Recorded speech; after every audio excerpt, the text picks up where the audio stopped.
wabarakatuh. Nama saya Lia Nuraini, NPM 2019-21-5093. Di sini saya akan melanjutkan pembahasan materi dari rekan saya. Materi yang akan saya bahas yaitu pengaruh budaya terhadap sastra. Bahasa tidak hanya mempunyai hubungan dalam budaya, tetapi juga sastra. Bahasa mempunyai peranan penting dalam sastra, karena bahasa mempunyai andil besar dalam mewujudkan ide atau keinginan penulisnya. Banyak hal yang bisa tertuang dalam sebuah sastra, baik itu puisi, novel, roman, atau bahkan drama. Setiap penulis karya sastra hidup dalam zaman yang berbeda, dan perbedaan zaman inilah yang turut ambil bagian dalam penulisan karya sastra.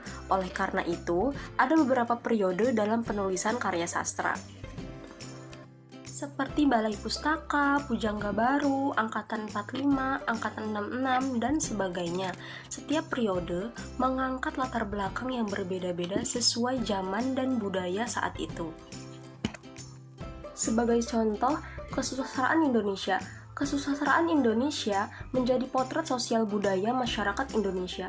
Tidak jarang, kesusastraan Indonesia mencerminkan perjalanan sejarah Indonesia, kegelisahan kultural, dan manifestasi pemikiran bangsa Indonesia. Misalnya, kesusastraan pada zaman Balai Pustaka. Karya-karya pada zaman itu menunjukkan problem kultural ketika bangsa Indonesia dihadapkan pada budaya Barat. Karya sastra tersebut memunculkan tokoh-tokoh fiksi yang mewakili golongan tua tradisional dan golongan muda atau modern. Selain itu, ada budaya lama seperti masalah adat perkawinan dan kedudukan perempuan yang mendominasi novel Indonesia pada zaman Balai Pustaka. Perbedaan karya sastra setiap periode bukanlah semata-mata karena ide atau gagasan dari penulisnya. Perbedaan ini dipengaruhi oleh kondisi sosial, politik, dan budaya yang terjadi pada saat itu. Bahkan jika kita mau merunut karya sastra dari awal sampai sekarang dan meneliti lebih dalam mengenai latar belakang ideologi pada saat itu, kita bisa mendapati bagaimana proses perjalanan bangsa Indonesia. Teman-teman, pernahkah kalian mendengar karya sastra modern? Gaya sastra asing dan pengaruh bentuk menjadi patokan untuk menyebut sastra Indonesia yang modern. Pada kenyataannya, ketika pengarang hidup dalam budayanya, ia mencoba untuk menerima tradisi estetis atau gaya barat dengan budayanya.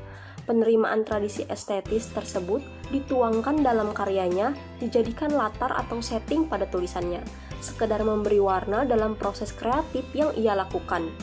Akibatnya, sastra lama hanya akan menjadi sebuah artefak, para peneliti sastra pun menjadi asing dengan tradisi yang dimiliki oleh sejarah panjang sastra Indonesia melalui karya sastra yang ada.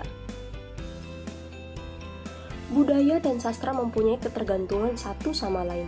Sastra sangat dipengaruhi oleh budaya, sehingga segala hal yang terdapat dalam kebudayaan akan tercermin di dalam sastra. Masinambau mengatakan bahwa sastra atau bahasa dan kebudayaan merupakan dua sistem yang melekat pada manusia. Jika kebudayaan adalah sistem yang mengatur interaksi manusia di dalam masyarakat, bahasa atau sastra adalah suatu sistem yang berfungsi sebagai sarana berlangsungnya interaksi. Sampai di sini penjelasan materi yang saya sampaikan, kurang lebihnya mohon maaf. Wassalamualaikum warahmatullahi wabarakatuh.